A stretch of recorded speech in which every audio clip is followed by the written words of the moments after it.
everyone, I've been gone for a while. I'm sorry, I'm not going to be doing the magazine thing, at least not for a while, because I, one, kind of lost the magazines. I don't know what happened to them.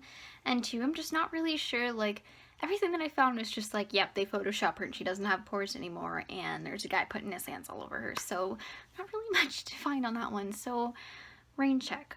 But today I wanted to talk about, quite a few years ago, like, ooh, God, how many years ago would that be now?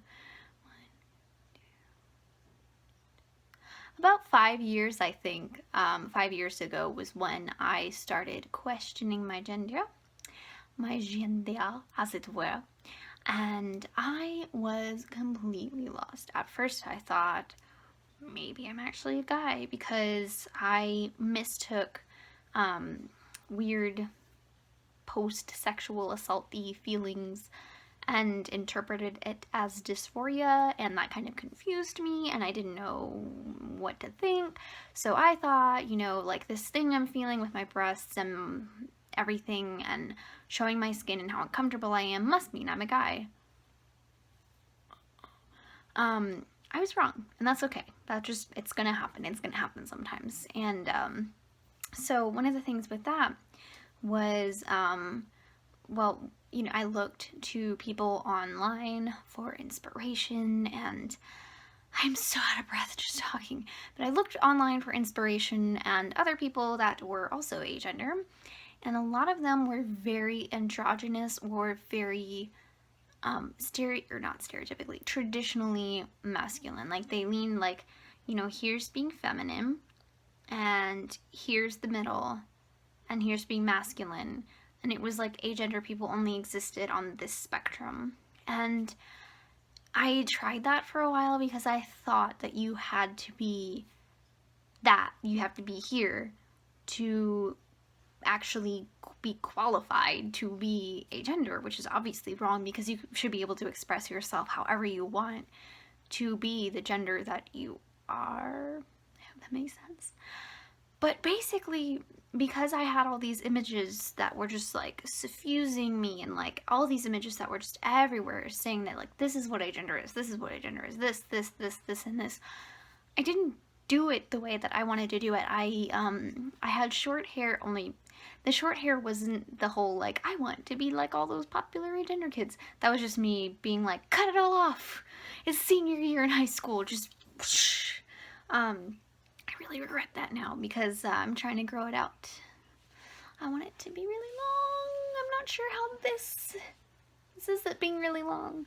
But so the way that I expressed myself was very I guess you could say like a lot of people thought that I was a butch lesbian, and I dressed very much like a tomboy, I guess you could say. I'm sorry I keep playing with my hair. It is really fluffy because I just conditioned the crap out of it. But yeah, I expressed myself as very androgynous and masculine because I thought that's what you had to do to be considered agender, which is silly. But I started running across, like, especially like Lolita fashion was like this beacon of femininity. I hate that word so much. It was a beacon of femininity that just kind of shone through and was like, what was really great was seeing YouTubers that were like, you can do this and still be not a girl. And that totally changed like everything for me, and I started embracing everything that's pink and everything that's feminine, like traditionally feminine, and all the flowers and the princesses and the pink things and the ponies, and like I love that stuff. And for the longest time, even when I was a kid, I just kind of like shoved that down because it didn't feel right. But now I embrace that femininity within me, and I surround myself in it. I don't, that, with my hair, no, not really. But I mean, even on my fridge here, I was gonna leave it here, but there's a flower here too. Like I have flowers on my fridge, and I have, well, I want a pink laptop, I don't have one. My living room's not as pink, but my bedroom is really pink. But now I've kind of embraced the femininity and just the pinks and the dresses and stuff, and because I realized that I don't need to express myself a certain way to be who I am inside, or like you know, I've had a couple people that are like, well, how can you be agender? You're so girly. And I'm like, I can be agender because I'm agender. Therefore, anything that I do is something that an agender person does. So, and I mean, it was a tough transition, if you will, from thinking that you had to express yourself like there was a very narrow box. This looks like a hole, but you get what I'm saying. There was a very narrow box that agender people had to fit in to be considered agender. And I was completely outside that box because I love all the feminine things so much. I saw a video of someone unboxing vintage Polly Pockets. It was Princess Peachy.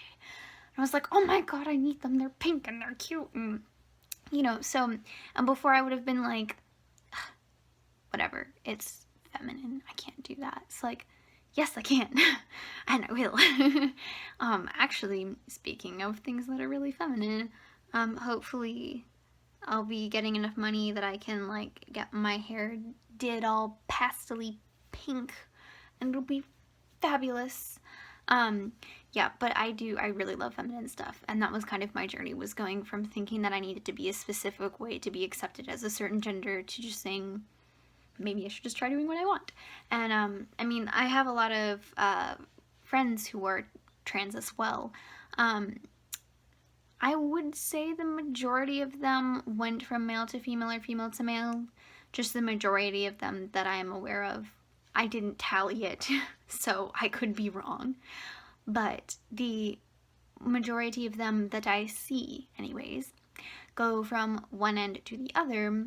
But especially, I have a lot of trans guy friends who still wear makeup and do very traditionally feminine things, like pole dancing and such whatnot, whatever. And it's just so awesome to have other people that are just so unapologetic about the God, I say this word so many times. Femininity. Having so many people that are unapologetic about their femininity is awesome. And I would just say, like, a big part of it was just the shift from, like, before I was only surrounding myself, like I was purposely surrounding myself with these images that reinforce agender is, you know, androgynous and masculine, and that's it. But then I started surrounding myself more with people that were very open, that are like, yeah, I'm a trans guy and I've been on TV for a year. Watch me do this makeup look, and then I'm gonna pole dance. And like, that was just really cool. And so I guess what I'm trying to say is, one, it doesn't matter what your gender is to express yourself however you want to. And two, surround yourself with the kind of people and images that are going to support how you feel. It does not apply to racism, it only applies to gender expression. Because if you surround yourself with other members of the KKK, you're done. We're done. So anyways, that's my video. My camera cut off at just the right moment when I was like, no, what do I say? I am terrible about making videos, and I will not make any promises about when I will upload again, but I just wanted to give my 2 cents on that one. God, my hair looks terrible. Someone come fix it for me. It's like, ugh.